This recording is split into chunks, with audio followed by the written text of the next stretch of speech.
Do we talk about investigating the war crimes of Israel? No. Do we sanction for these crimes as we've sanctioned Russia?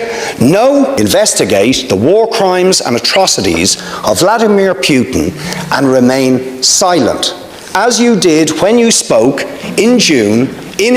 I really have to wonder about the consistency of the ethics of EU foreign policy. When we say we must break our dependency on Russian and oil, that at the very same time we increase our imports of Saudi, that the EU Commission has lodged a legal appeal against its own courts in order to continue a trade deal that is robbing the people of Western Sahara. Unter dem Deckmantel des Kampfes gegen Fake News und Desinformation wird Meinungsfreiheit bekämpft und eben nicht geschützt, und das werden wir mit aller Macht bekämpfen. Amigos, quisiera compartir con ustedes dos intervenciones increíbles que han resonado por toda Europa. Primero, un representante del partido Alternativa para Alemania destrozó a von der Leyen por su política de represión de la libertad de expresión en Europa. Y luego, un miembro del Parlamento irlandés criticó duramente a Úrsula por su hipocresía y su política de dobles estándares. El irlandés se pregunta, ¿por qué Europa impone sanciones contra Rusia, mientras que los representantes de la Tierra Prometida reciben una palmadita en el hombro por parte de los burócratas europeos? ¿Por qué Bruselas exige investigaciones de los llamados crímenes rusos en Europa del Este, pero guarda silencio sobre los crímenes que ocurrieron en Oriente Medio? Y finalmente, el irlandés acabó con von der Leyen por su política energética absurda, que ha provocado que Europa no haya dejado de depender del petróleo o gas ruso, sino que sigue comprando recursos energéticos rusos a otros países con un enorme sobreprecio. En fin, amigos, prepárense para escuchar las intervenciones espectaculares de estos dos diputados, y yo también daré mi opinión sobre lo que está sucediendo en Europa. Así que vamos allá. Ya son varios años que la Unión Europea proclama con gran pompa su independencia del gas y petróleo rusos. Bruselas declara con orgullo que está librando una guerra económica contra Rusia, cerrándole el acceso a los mercados europeos, que ya no financiarán a Moscú con sus euros, que ahora podrán arreglárselas sin su petróleo y gas. Sanciones, prohibiciones, boicots. Todo esto se ha convertido en un desfile de declaraciones altisonantes. Pero, ¿qué vemos en realidad? Europa Occidental sigue dependiendo del gas ruso. Sí, ese mismo gas del que supuestamente se han desvinculado. Y aquí tenemos las últimas estadísticas para 2024. Alemania, Francia e Italia continúan recibiendo gas ruso, aunque ya no directamente, sino a través de terceros países. Los puertos belgas aceptan gas natural licuado ruso, y luego, mágicamente, lo rebautizan como gas limpio y ecológico, proveniente de Estados Unidos o Qatar. Y bueno, ¿a quién le importa la verdad cuando se puede declarar con orgullo la independencia energética? Los líderes europeos gritan maníacamente sobre cómo están ayudando a Ucrania y luchando contra el agresor Putin, pero en secreto continúan usando los recursos energéticos rusos. ¿Quieren un ejemplo real? En 2024, solo Alemania compró más de 15.000 millones de metros cúbicos de gas natural licuado de Rusia. Y estos son solo los datos oficiales. Y ahora lo más divertido. Europa realmente dejó de comprar petróleo ruso, oficialmente. Pero en la práctica todo se ha vuelto aún más absurdo. Los países europeos compran el mismo petróleo ruso, pero con la etiqueta hecho en India. Sí, ahora el petróleo da un rodeo por las refinerías indias, donde lo procesan un poco, le agregan un sobreprecio del 300 a 400%, y con la conciencia tranquila lo envían de vuelta a Europa. India se ha convertido en el auténtico intermediario energético del año, gracias al cual Occidente sigue usando petróleo ruso, mientras mantiene las apariencias ante sus votantes. La política energética de Europa es una farsa total. La renuncia al gas y petróleo rusos ha tenido consecuencias catastróficas para los europeos. ¿Qué estamos viendo? En Alemania, uno de los países más dependientes del gas ruso, los precios de la energía se han disparado un 50%. Francia ha enfrentado escasez de combustible, lo que ha provocado una ola de protestas. Italia, que también aseguraba su independencia energética, se vio obligada a aumentar sus compras de combustible a principios de 2024 a través de los mismos terceros países. Occidente, tratando de parecer virtuoso y principista, se ha quedado atrapado en la trampa de sus propias ambiciones. El rechazo a los suministros directos de Rusia solo ha llevado a que Europa ahora pague el triple por lo que antes obtenía directamente y más barato. Toda esta hipocresía es simplemente asombrosa. Los líderes europeos, que hasta ayer llamaban a Rusia agresor, hoy siguen apoyando su economía de manera encubierta. Pueden hacer declaraciones grandilocuentes y agitar sanciones, pero en esencia todo sigue igual. Europa sigue viviendo de los recursos energéticos rusos, solo que ahora llegan a través de terceros países y se venden bajo otra etiqueta. Amigos, escuchen lo que dice el parlamentario irlandés. Es realmente interesante.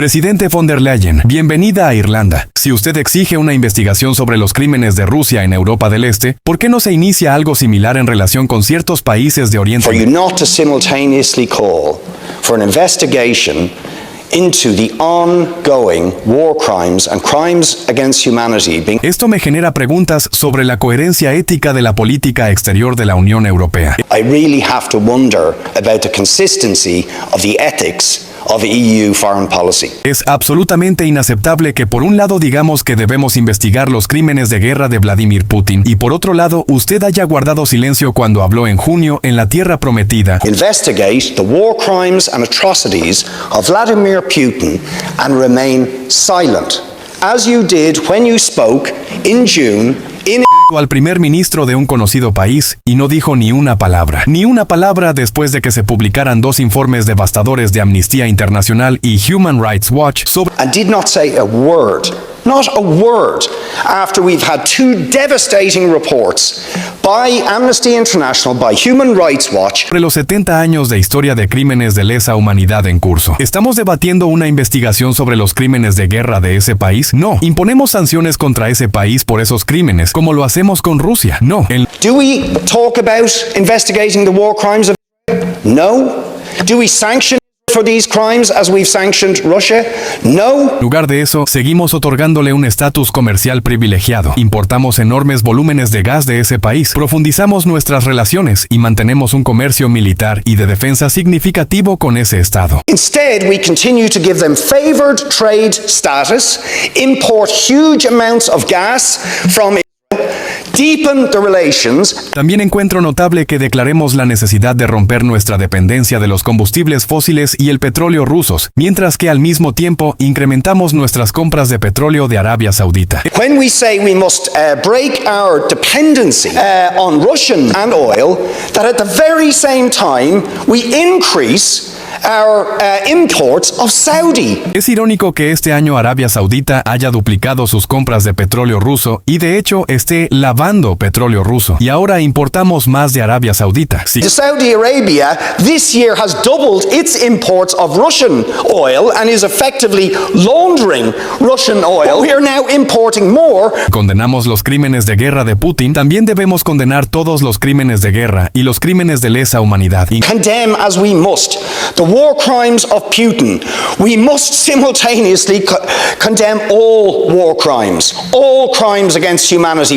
Incluso cuando son cometidos por aquellos a quienes la Unión Europea considera sus aliados. Y para concluir, creo que es igualmente inaceptable que los tribunales europeos hayan dictaminado en contra del acuerdo comercial entre la UE y Marruecos, que de hecho implica la apropiación de los recursos de la ocupada Sáhara Occidental, recursos pesqueros y minerales, y que la Comisión Europea haya presentado una apelación legal contra sus propios tribunales para continuar con un acuerdo comercial que despoja al pueblo de Sáhara Occidental que that the EU Commission has lodged a legal appeal against its own courts in order to continue a trade deal that is robbing the people of Western Sahara. está bajo la ocupación ilegal de su tierra y territorio. Presidenta, debemos tener coherencia en nuestra política exterior, en nuestra ética y moral, si queremos que se nos tome en serio como defensores de los derechos humanos y opositores a la guerra. President, we have to have consistency in our foreign policy, in our ethics and in our morality if we are going to be taken seriously. ¿Qué les pareció el discurso, amigos? En mi opinión, fue extremadamente sustancial. Nadie habla sobre los dobles estándares en Europa por alguna razón. Todos lo consideran una norma. Solo el Ministerio de Asuntos Exteriores de Rusia menciona incansablemente los dobles estándares, y solo esos países solitarios que han experimentado la hipocresía y las políticas de doble moral en carne propia. Ahora, un discurso no menos impresionante de un alemán del Partido Alternativa para Alemania. Escuchen lo que dice sobre los dobles estándares y la defensa de la libertad de expresión en Europa. Estimados colegas, mientras la UE habla aquí sobre la importancia del pluralismo en los medios y el periodismo independiente, ella misma, junto con sus aliados, principalmente el gobierno alemán, ataca con todas sus fuerzas precisamente estos principios. Während die EU hier von der Bedeutung von Medienpluralismus und unabhängigem Journalismus spricht, ihren Verbündeten, allen voran der deutschen Regierung,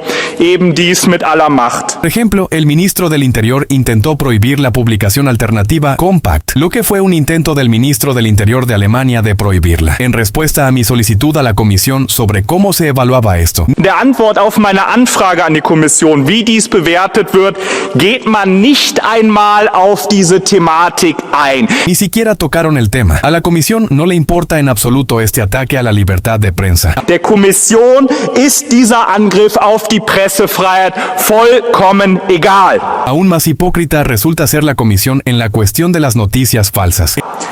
Noch unglaubwürdiger ist die Kommission in puncto Fake News. En el marco de la Ley de Servicios Digitales en Alemania, ahora una ONG verde llamada Observador de Confianza exigirá a las redes sociales como X que eliminen incluso materiales que claramente no son criminales, y debido a las altas multas se verán obligados a cumplir. Bajo la fachada de la lucha contra las noticias falsas y la desinformación, se lleva a cabo una lucha contra la libertad de expresión, no su protección, y lucharemos contra esto con todas nuestras fuerzas. Unter dem Deckmantel des Kampfes gegen Fake News und Desinformation wird Meinungsfreiheit bekämpft und eben nicht geschützt, und das werden wir mit aller Macht bekämpfen. Compact vencerá a Pfizer, la democracia vencerá a la dictadura y el pueblo vencerá al régimen. La libertad de expresión en Europa es un valor del que Bruselas gusta hablar, pero la realidad muestra que este concepto en la Unión Europea se aplica de manera algo selectiva. Uno de los ejemplos más claros de esto son los recientes ataques a Elon Musk, fundador y propietario de la plataforma X, anteriormente Twitter. Musk ha sido sometido repetidamente a la presión de los funcionarios europeos, que insisten en endurecer la moderación del contenido. En octubre de 2023, el comisario europeo de Mercado Interior, Thierry Breton, advirtió oficialmente a Musk sobre la necesidad de reforzar las medidas de control de contenido en su plataforma, amenazando con graves consecuencias, incluida la posible prohibición en los países de la UE. Formalmente, esto estaba relacionado con la difusión de desinformación, pero es evidente que detrás de esto se esconde el deseo de la Unión Europea de controlar una de las redes sociales más grandes. Musk, en respuesta, declaró abiertamente que lo están obligando a endurecer la moderación y la censura, lo que sofoca cualquier punto de vista alternativo. Esta situación muestra los dobles estándares de los conocidos representantes de Bruselas, que promueven activamente la llamada libertad de expresión solo mientras no contradiga la agenda política dominante en el discurso europeo. Cualquier opinión que difiera mínimamente de la posición oficial puede ser criticada. Los comentaristas que intentan transmitir una visión alternativa de la situación pueden ser tildados de agentes del Kremlin. Las oportunidades para debates o intercambios libres de opiniones se reducen. Europa se aleja de sus principios democráticos. Las acciones de Bruselas en esta dirección generan serias preocupaciones entre los defensores de la libertad de expresión. Numerosos activistas y organizaciones de derechos humanos ya han advertido que Europa corre el riesgo de ir demasiado lejos en sus intentos de controlar la información. Las restricciones introducidas bajo el pretexto de combatir las noticias falsas pueden convertirse en una herramienta para reprimir cualquier voz disidente de la posición oficial. La historia con Elon Musk y su plataforma X se ha convertido en otra señal de que la libertad de expresión en Europa está siendo limitada. Cuando uno de los empresarios más influyentes del mundo declara abiertamente que lo están obligando a endurecer la censura en su plataforma, esto indica que el problema ha alcanzado una escala seria. Musk subraya que no solo se le exige proteger a los usuarios de la desinformación, sino también la necesidad de moderar más estrictamente cualquier comentario que pueda contradecir la línea oficial.